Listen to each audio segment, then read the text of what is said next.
Good morning students. మనం unit 1 data ఎనాలిసిస్లో last వీడియోలో ఈ లైన్ గ్రాఫ్ అనే కాన్సెప్ట్ని కంప్లీట్ చేసుకున్నామమ్మా. నెక్స్ట్ కాన్సెప్ట్ ఈ యూనిట్లో ఉన్నది బార్ గ్రాఫ్స్ అమ్మా. These are all different types of graphs we have in this unit. So next one is bar graph. So bar graph అంటే ఏంటి, అసలు అది ఏ ఫామ్లో ఉంటుంది అనేది మీకు ఫస్ట్ ఆఫ్ ఆల్ ఎక్స్ప్లెయిన్ చేస్తాను. ఆ తర్వాత ఆ బార్ గ్రాఫ్ మీద ప్రాబ్లమ్స్ ఎలా ఇస్తారు, ఎలా సాల్వ్ చేయాలి అనేది డిస్కస్ చేద్దాం. సో నార్మల్గా ఇలాంటి ఒక డేటా ఉందమ్మా. Density of population.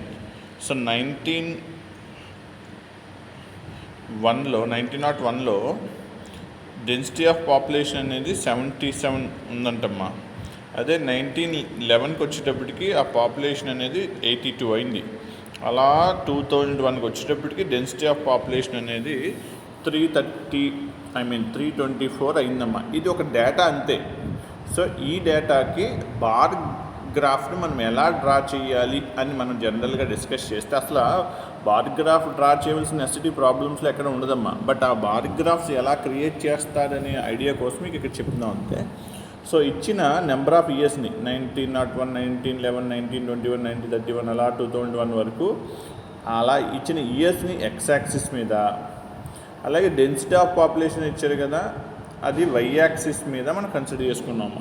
సో ఇక్కడ ఇచ్చిన density of population 77, 82, 103, 147 and so on అలా ఆడ్ వాల్యూస్ ఉన్నాయి.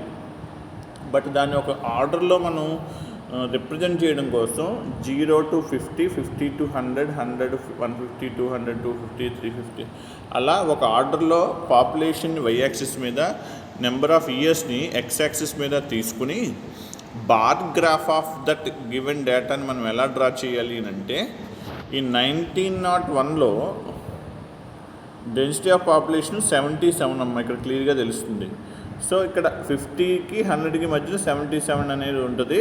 సో 75 అనేది 100కి 50కి మధ్యలో వాల్యూ అవుతుంది. కాబట్టి మధ్యలో కన్నా కొంత మూవ్ అయ్యి 77 రిప్రజెంట్ చేసే విధంగా ఇలాగ ఎక్స్ యాక్సిస్ మీద 1901 దగ్గర మనం డినోట్ చేస్తే that is the notation for bar graph అమ్మ. అదే 1911లో 82 ఉందమ్మా. సో 1911లో 82 అంటే ఇట్ ఈజ్ ఆల్మోస్ట్ 18 తక్కువ, 18 లెస్ 100 కాబట్టి ఇది 77 కన్నా కొంచెం పైకి మనం అలా డ్రా చేస్తామమ్మా. సో అలాగే అక్కడ ఉన్న డిఫరెంట్ వాల్యూస్కి మనం లాస్ట్ వాల్యూ చూసుకుంటే 2001లో 324 ఉందమ్మా పాపులేషన్ అనేది. అలాగే ఇయర్ బై ఇయర్ మనం ఈ నోటేషన్లో మనం డ్రా చేస్తే ఆ నోటేషన్ మనం బార్ గ్రాఫ్ నోటేషన్ అంటాం. 2001లో 324 ఉందంటే it is middle of 300 and 350. So almost మిడిల్లోకి వచ్చే విధంగా ఈ బార్ గ్రాఫ్ని, ఈ షేప్ని మనము ఎక్స్ యాక్సిస్ మీద డ్రా చేస్తే this is the proforma of bar graph. So అలా మనం బార్ గ్రాఫ్ అనే దాన్ని రిప్రజెంట్ చేస్తామమ్మా. సో ఇక్కడ మనం ఏం చేస్తామంటే, ఇలాంటి బార్ గ్రాఫ్ ప్రాబ్లంలో డైరెక్ట్గా ఇచ్చేస్తారమ్మా. సో ఆ ఇచ్చిన బార్ గ్రాఫ్ని బేస్ చేసుకుని మనం ఇలాంటి వాల్యూస్ని ట్రేస్ అవుట్ చేసుకుని అది అడిగిన క్వశ్చన్స్కి ఆన్సర్ చేయాలి. సో మల్టిపుల్ బార్ గ్రాఫ్స్, ఇదైతే సింగిల్ బార్ గ్రాఫ్, ఒకటే డేటా ఒకటే ప్రాసెస్. బట్ మల్టిపుల్ బార్ గ్రాఫ్స్కి ఎగ్జాంపుల్ చెప్తున్నారు చూడండి ఇక్కడ. ఇప్పుడు ఒక డేటా ఇచ్చారమ్మా, జనవరి, ఫిబ్రవరి, మార్చ్ అలా జూన్ వరకు డేటా ఇచ్చారు. ఐటమ్ ఏ అంటే ఏదో ఒక పర్టికులర్ ఇష్యూ మీద ఐటమ్ ఏ అనేది 110, 120, 135 అలా ఇచ్చారు. అదే బి ఐటమ్ 125, 138 అలా 140 ఇచ్చారమ్మా. సో ఇక్కడ మనం ఈ డిఫరెంట్ ఐటమ్స్ అయిన ఏ అండ్ బిని జనవరి మంత్లో ఏ అండ్ బి అనే ఐటమ్స్ మనం రిప్రజెంట్ చేయాలమ్మా బార్ గ్రాఫ్ మీద. అది ఎలా నోటేట్ చేయాలంటే, ఐటమ్ ఏకి ఒక సింబల్ లేకపోతే ఒక కలరు, ఐటమ్ బికి అనదర్ కలర్ని మనం అసైన్ చేసుకోవాలి. అలాగే number of items, sales of items, ఇక్కడ ఈ ఐటమ్స్ అనేవి ఏదో ఒక పర్టికులర్ ఇష్యూకి సంబంధించిన సేల్స్ అని మనం అనుకుని ఇక్కడ 110, 120, 135, 140 అలా ఉన్నాయి. కాబట్టి మనం 20 ఇంటర్వల్ వచ్చేలాగా 20, 40, 60, 80, 100 అలా ఇక్కడ మ్యాక్సిమం 140 ఉన్నాయి కాబట్టి 140తో ఆపచ్చు, లేకపోతే 160 వరకు మనం draw చేసుకున్నామమ్మా.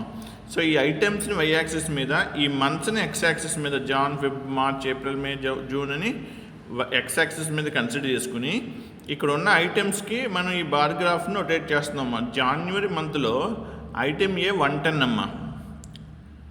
So 110 is middle of 100 and 120 కాబట్టి 110కి ప్యారలల్గా ఇక్కడ ఒక బార్ గ్రాఫ్ని డ్రా చేస్తామమ్మా ఎక్స్ యాక్సిస్ మీద.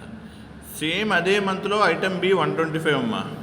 So it is more than 125, sorry ఇది more than 120, that is more than 120 కాబట్టి సో 120 పైన దీనికి ప్యారలల్గా అంటే నియరర్గా అక్కడ ఎగ్జాక్ట్గా యాక్యురేట్గా డ్రా చేయడానికి ఛాన్స్ ఉండదు. సో 125 అనేది అదే జనవరి మంత్లో ఐటమ్ బి కాబట్టి ఐటమ్ బి కూడా ఇలా బార్ గ్రాఫ్ని డ్రా చేస్తామమ్మా. సో ఇక్కడ ఫైనల్గా ఏం చేసామంటే ఈ ఒకే మంత్లో 2 డిఫరెంట్ ఐటమ్స్ని ఎక్స్ యాక్సిస్ మీద డిఫరెంట్ కలర్స్తో, ఇప్పుడు ఐటమ్ ఏని వైట్తో ఐటమ్ బిని బ్లాక్తో అనుకుంటే డిఫరెంట్ కలర్స్తో ఆ డిఫరెంట్ మంత్స్లో అక్కడ మనం ఒక పర్టికులర్ ఐటమ్ యొక్క సేల్స్ని రిప్రజెంట్ చేస్తూ ఇలాగ ఈ నోటేషన్లో గ్రాఫ్ని డ్రా చేస్తాం. So this is multiple graphs. ఇక్కడ ఒకటే ఐటమ్ గురించి మాట్లాడామనుకోండి, ఇక్కడ వచ్చినట్టుగా ఇలా సింగిల్ బార్ గ్రాఫ్ వస్తుందమ్మా. బట్ డబుల్ ఐటమ్స్ కాబట్టి ఆ 2 బార్ గ్రాఫ్స్కి అట్ ఏ టైమ్ ఇలా మల్టిపుల్ బార్ గ్రాఫ్గా ఇలా వస్తుందమ్మా. So generally this is nothing but bar graph. So ఇక్కడ ఎలా డ్రా చేయాలి బార్ గ్రాఫ్ అనేది మీకు ఏ నెసెసిటీ లేదు. ప్రాబ్లంలో బార్ గ్రాఫ్ని ఇచ్చేస్తారు, ఆ ప్రాబ్లంలో ఇచ్చిన బార్ గ్రాఫ్ని బేస్ చేసుకుని మనం ఆన్సర్ చేయవలసిన క్వశ్చన్స్ అనేవి ఉంటాయమ్మా. సో ఇక్కడ చూడండి, అలాగే బార్ గ్రాఫ్స్ తర్వాత మనకున్న కాన్సెప్ట్ ఏంటి అని అంటే అమ్మా హిస్టోగ్రామ్. యాక్చువల్గా ఈ బార్ గ్రాఫ్ మీద ప్రాబ్లమ్స్ డిస్కస్ చేద్దామమ్మా. ఆ ప్రాబ్లమ్స్ కంప్లీట్ అయిన తర్వాత హిస్టోగ్రామ్ అన్న ఇదే యాజ్ ఇట్ ఈజ్ ప్రాసెస్ అమ్మా. యాక్చువల్గా bar graphs and histograms concepts are almost same. చూడండి, ఇక్కడ హిస్టోగ్రామ్కి ఒక డేటా ఇలా ఇచ్చారమ్మా. మార్క్స్ క్లాస్ ఇంటర్వల్ 0 to 20, లేకపోతే 0 to 20 to 40, 40 to 60 ఇలా మార్క్స్ అనేవి ఇచ్చారు. ఇక 0 to 20 మార్క్స్ వచ్చిన స్టూడెంట్స్ నెంబర్ ఆఫ్ స్టూడెంట్స్ 12, అలా 40 to 60 వచ్చిన వాళ్ళు 66, 80 to 100 వచ్చిన వాళ్ళు 12, అలా టోటల్ నెంబర్ ఆఫ్ స్టూడెంట్స్ ఇచ్చారమ్మా. సో అక్కడ వీటికి మనం హిస్టోగ్రామ్ డ్రా చేయాలంటే ఇచ్చిన క్లాస్ ఇంటర్వల్ని ఎక్స్ యాక్సిస్ మీద 0 to 20, 20 to 40, 40 to 60, 60 to 80, 80 to 100 అని వాటిని ఎక్స్ యాక్సిస్ మీద, number of students or frequency values cover అయ్యేలాగా టోటల్గా 12, 18, 66, 28, 12 అలా ఉన్నాయి కాబట్టి మ్యాక్సిమం 66 ఉంది కాబట్టి 10, 10, 10, 10, 10, 10 డిఫరెన్స్తో అప్ టు 70 వరకు వై యాక్సిస్ మీద వాల్యూస్ తీసుకుని, సో 0 to 20 క్లాస్లో ఉన్న నెంబర్ ఆఫ్ స్టూడెంట్స్ ఎంతమంది అంటే 12 కాబట్టి it is more than 10 and less than 20 కాబట్టి 10 పైన లైట్గా ఇలా డ్రా చేసి అది ఇన్క్లూడింగ్ వై యాక్సిస్ని టచ్ చేసుకుంటూ 0 to 20 అనే క్లాస్ ఇంటర్వల్ని కవర్ చేయాలి కాబట్టి ఇలా వై యాక్సిస్ టచ్ చేసి ఇలా ఎక్స్ యాక్సిస్ దగ్గర కట్ చేయాలమ్మా. నెక్స్ట్ క్లాస్ ఇంటర్వల్ 20 to 40 కాబట్టి ఈ 20 to 40 మెంబర్స్ ఎగ్జాక్ట్గా 10 మెంబర్స్ కాబట్టి 10 దగ్గర ఇలా చేయాలమ్మా. 40 to 60 66 మెంబర్స్ కాబట్టి 40, 60 అనేది 60 కన్నా పైన ఇక్కడ టు 60 కాబట్టి ఇలాగా అంటే డైరెక్ట్గా ఇలా వై యాక్సిస్ని టచ్ చేస్తూ అలాగే ఈ పక్కన ఇంటర్వల్స్ని కూడా కామన్గా టచ్ చేస్తూ మూవ్ అయ్యే డయాగ్రామ్ని మనం హిస్టోగ్రామ్ అని అంటాం. అంటే ఇది మీకు ఒక ఐడియా కోసం తప్ప దీనివల్ల మీకు ఇబ్బంది ఏం లేదు. ప్రాబ్లమ్స్లోనే అన్నీ ఇస్తారమ్మా, అక్కడ ఇచ్చిన పాయింట్స్ని బేస్ చేసుకుని మనం సాల్వ్ చేయడమేమ్మా.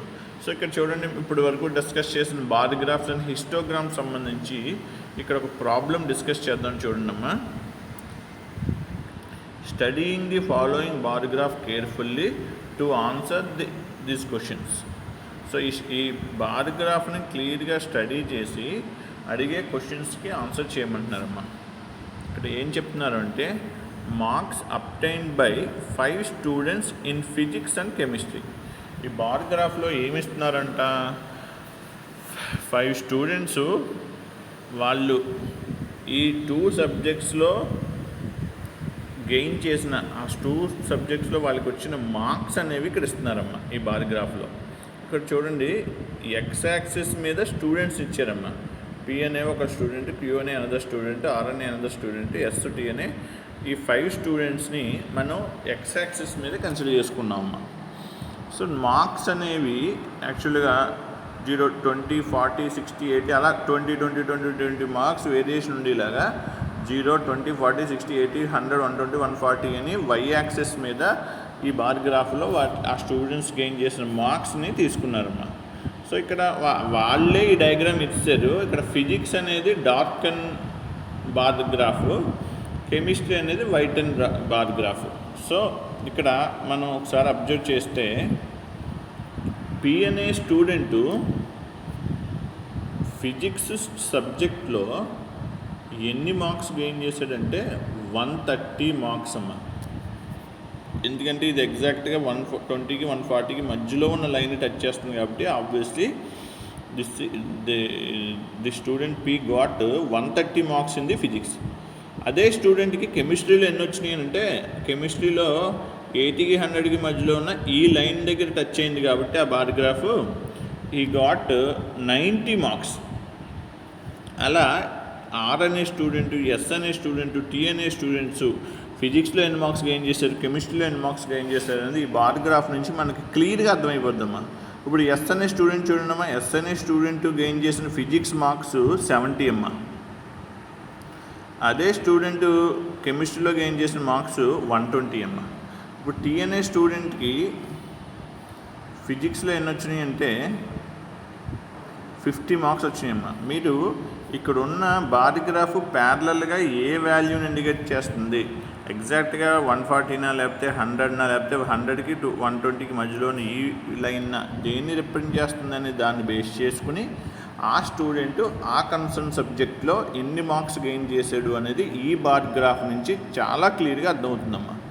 ఇప్పుడు టీఎన్ఏ స్టూడెంటు కెమిస్ట్రీలో ఎన్ని గెయిన్ చేశాడమ్మా, ఎగ్జాక్ట్గా 60 మార్క్స్ గెయిన్ చేశాడు. సో ప్యారలల్గా ఈ బార్ గ్రాఫ్ టాప్ అనేది వై యాక్సిస్ దగ్గర ఏ వాల్యూని రిప్రజెంట్ చేస్తుందో that is the value represent that concern subject marks of this particular student. So ఇది యాక్చువల్గా ఇచ్చిన బార్ గ్రాఫ్. బార్ గ్రాఫ్ని మీరు క్లియర్గా స్టడీ చేయండి.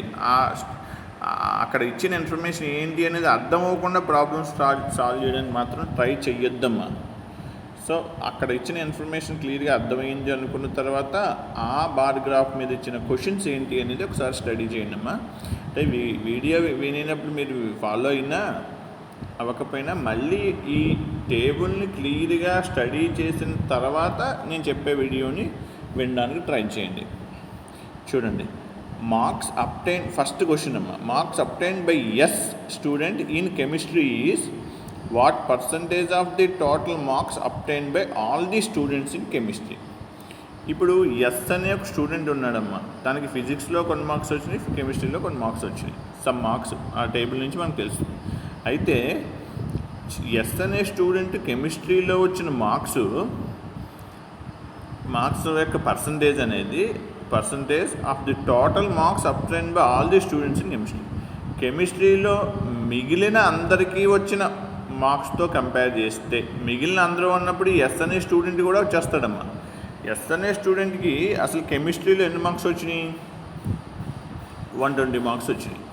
రిమైనింగ్ స్టూడెంట్స్ అందరికీ కెమిస్ట్రీలో ఎన్ని మార్క్స్ వచ్చినాయి, ఇప్పుడు పి అనే స్టూడెంట్కి 90, క్యూ అనే స్టూడెంట్కి 110, ఆర్ అనే స్టూడెంట్కి 100, ఎస్ అనే స్టూడెంట్కి 120, టీ అనే స్టూడెంట్కి 60. ఇవన్నీ కూడా 90 + 110 + 100 + 120 + 60 అనేది total marks obtain by all the students in the chemistry. So chemistry సబ్జెక్ట్లో అందరి మార్క్స్ కలిపి ఎన్ని వచ్చినాయి అంటే ఇంతమ్మా, అది యాడ్ చేస్తే 480. But only the student S got how many marks in chemistry అంటే 120. సో ఎస్ అనే స్టూడెంట్ కెమిస్ట్రీలో గెయిన్ చేసిన మార్క్స్ 120తో కంపేర్ చేస్తే ఆల్ ది స్టూడెంట్స్ కెమిస్ట్రీలో గెయిన్ చేసిన మార్క్స్తో కంపేర్ చేస్తే ఎస్ అనే స్టూడెంట్ యొక్క కెమిస్ట్రీ మార్క్స్ పర్సంటేజ్ ఎంత అని అడిగినప్పుడు marks of S students chemistry marks of the student S by sum of all the students marks in chemistry into 100 చేస్తే వాడు అడిగిన క్వశ్చన్ యొక్క ఆన్సర్ వస్తుందమ్మా. సో ఇవన్నీ యాడ్ చేస్తే 480. సో 120/480 ఇంటూ 100 సింప్లిఫై చేస్తే వీ గాట్ 25%. ఈ క్యాలిక్యులేషన్ అనేది మీరు జనరల్గా బీకామ్ స్టూడెంట్స్ లాంటి వాళ్ళు అయితే ఒక్కసారి మ్యాథ్స్ బ్యాక్గ్రౌండ్ అంటే 10th క్లాస్ వరకు మీరు మ్యాథ్స్ చదివేరు కాబట్టి సో ఆ మ్యాథ్స్లో సింపుల్ క్యాలిక్యులేషన్స్ ఏమన్నా ఇవన్నీ కూడా జీరో క్యాన్సిల్ చేయొచ్చు, ఈ 1248లో క్యాన్సిల్ అవుతుంది, రిమైనింగ్ వాల్యూని ఇంటూ అక్కడ ఉన్న వాల్యూతో మల్టిప్లై చేస్తే we got the 25% of marks the student has got that much of percentage of marks compared to the remaining all the students got the marks in chemistry. So adi 25% amma. So next question ee bar graph sambandhinchi chudandi amma. If the marks obtained by T in physics, T ane student physics lo enni marks gain chesadu? 50 marks amma. So if the marks obtained by the student T in physics is 50, okay, were increased by 14% of the original marks. So at TNA student actually got physics lo gain చేసిన marks కన్నా 14% increase అయిందంటమ్మా. Physics were increased by 14% of the original marks. So తనకు వచ్చిన marks కన్నా 14% increase అయినాయి అంటమ్మా ఆ TNA student ఫిజిక్స్లో వచ్చిన మార్క్స్ కన్నా. అంటే 50కి 14% ఫైండ్ అవుట్ చేసి అది 50కి యాడ్ చేయాలి. సో యాడ్ చేస్తే ఎన్ని మార్క్స్ వస్తుందో అన్ని మార్క్స్ అనేవి టీఎన్ఏ స్టూడెంట్ ప్రజెంట్ ఫిజిక్స్ అనే సబ్జెక్ట్లో గెయిన్ చేసినవి of the original marks. Then what would be his new approximate percentage in physics if the maximum marks in physics were 140? ఇప్పుడు ఏమడుగుతున్నాడంటే టీఎన్ఏ స్టూడెంట్ ఫిజిక్స్లో తను గెయిన్ చేసిన మార్క్స్ కన్నా 14% improve చేస్తున్నాడంటమ్మా. అంటే 14% అడిషనల్గా వచ్చినాయి. యాక్చువల్గా వచ్చిన టీఎన్ఏ స్టూడెంట్ ఫిజిక్స్లో ఈ ఇచ్చిన డేటాలో ఇచ్చిన ఫిజిక్స్ మార్క్స్ కన్నా 14% ఇంక్రీజ్ అయినాయి. Then what would be his new approximate percentage? అయితే ఇప్పుడు తన యొక్క అప్రాక్సిమేట్ పర్సంటేజ్ అనేది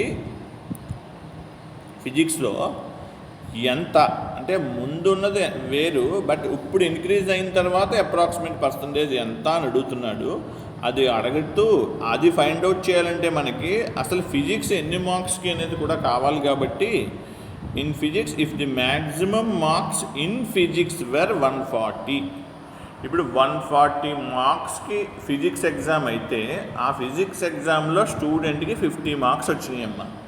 ఇప్పుడు నెక్స్ట్ మళ్ళీ ఇదే ఫిజిక్స్ ఎగ్జామ్ రాసినప్పుడు తను 14% ఆఫ్ ది మార్క్స్ ప్రీవియస్గా వచ్చిన 50 మార్క్స్ కన్నా 14% ఆఫ్ ది మార్క్స్ అనేవి ఇంప్రూవ్ చేసుకున్నాడమ్మా. సో అలా ఇంప్రూవ్ చేసుకున్నప్పుడు ఇంప్రూవ్ చేసుకున్న తర్వాత ఆ ఫిజిక్స్లో ఆ స్టూడెంట్కి ఏం చేసిన మార్క్స్ పర్సంటేజ్ ఎంత అని అడుగుతాడమ్మా. సింపుల్ లాజిక్ అమ్మా. ఇప్పుడు యాక్చువల్గా ఫిజిక్స్లో వచ్చినవి 50 మార్క్స్. ఈ 50 మార్క్స్కి 14% ఫైండ్ అవుట్ చేయాలమ్మా. సో అంటే 15 into 14% అంటే 14/100 చేయాలమ్మా. సో 50 into 14/100 అంటే 0.14.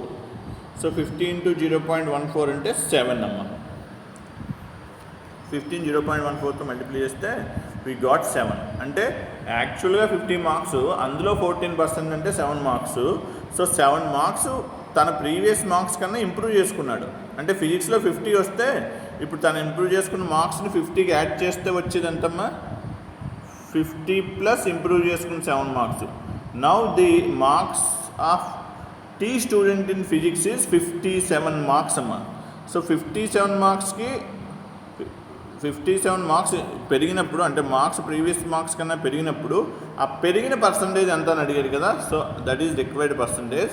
సో ఫైనల్గా టీఎన్ఏ స్టూడెంట్ ఫిజిక్స్లో వచ్చిన మార్క్స్ 57 అసలు ఫిజిక్స్ మార్క్స్ ఎంత అవుట్ ఆఫ్ 140 ఇంటూ మనం మళ్ళీ పర్సంటేజ్ ఫైండ్ అవుట్ చేయాలి కాబట్టి ఇంటూ 100 చేస్తే 40.7 వచ్చిందమ్మా.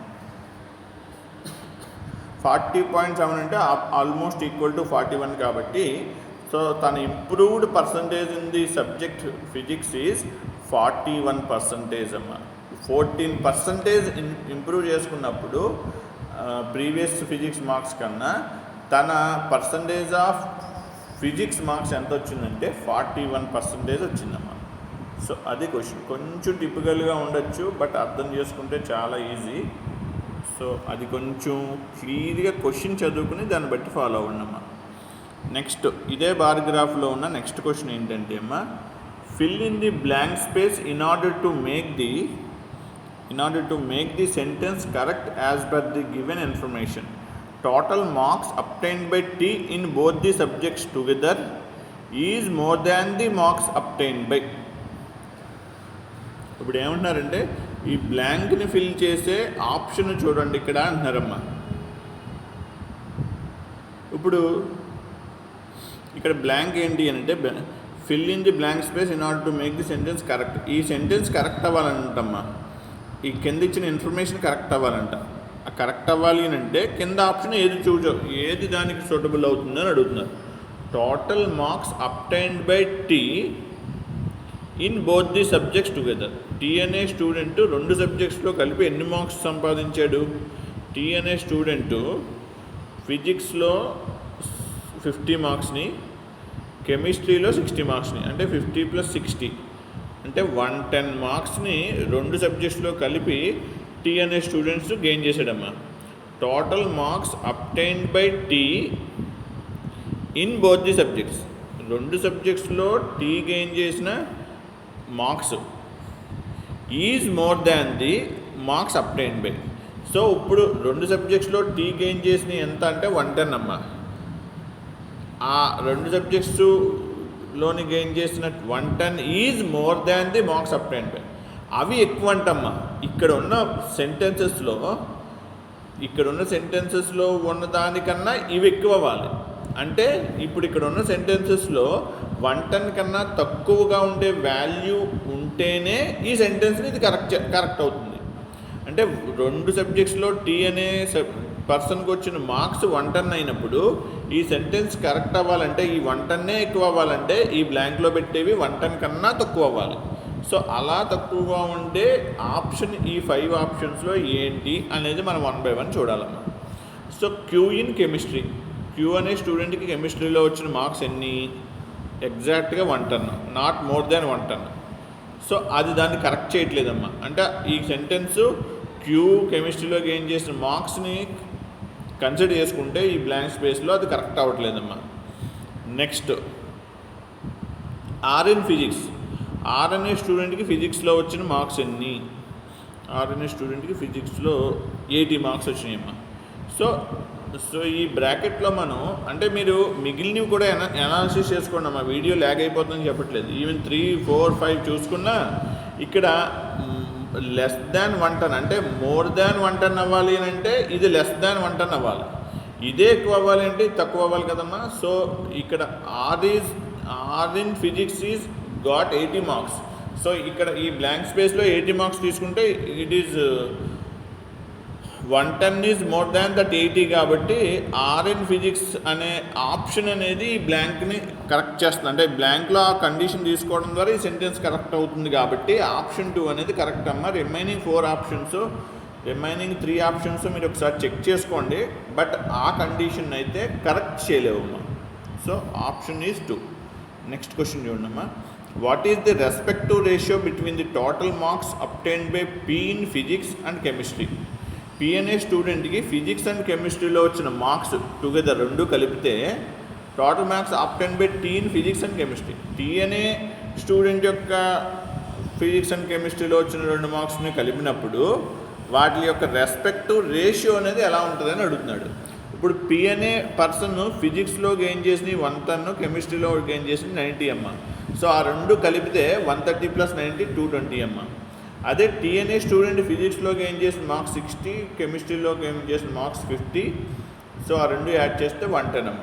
సో వీటి యొక్క ఆ 2 స్టూడెంట్స్ 2 సబ్జెక్ట్స్లోని గెయిన్ చేసిన మార్క్స్ టుగెదర్ వాటి యొక్క మార్క్స్ 2 యాడ్ చేస్తే వచ్చే రేషియో ఎంత అంటే యాడ్ చేస్తే వచ్చేది 220/110. దాన్ని సింప్లిఫై చేస్తే 22/11 అంటే 11 2s అంటే 2:1 is the ratio between the 2 sentences on that question 4. So 4లో ఇచ్చిన క్వశ్చన్ ప్రకారం ఆ రెస్పెక్టివ్ స్టూడెంట్స్ 2 సబ్జెక్ట్స్లో గెయిన్ చేసిన మార్క్స్ని మనం బార్ గ్రాఫ్ నుంచి చూజ్ చేసుకుని ఆ వాల్యూస్ని సబ్స్టిట్యూట్ చేసుకుని సింప్లిఫై చేస్తే వచ్చే రేషియో అనేది 2:1 అవుతుందమ్మా.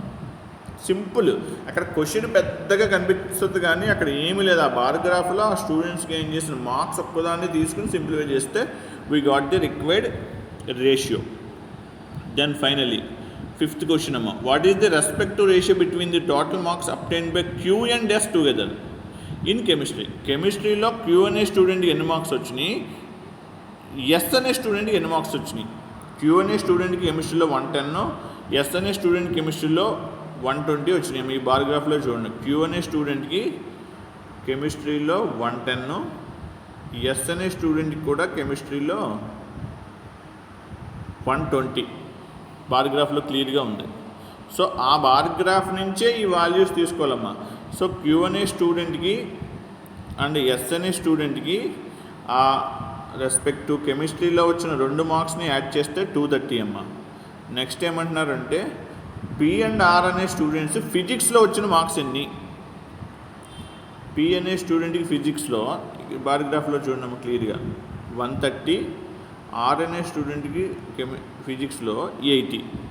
సో బార్గ్రాఫ్ నుంచి ఆ 130 అండ్ 80ని మనం తీసుకుని యాడ్ చేస్తే 210 అమ్మ.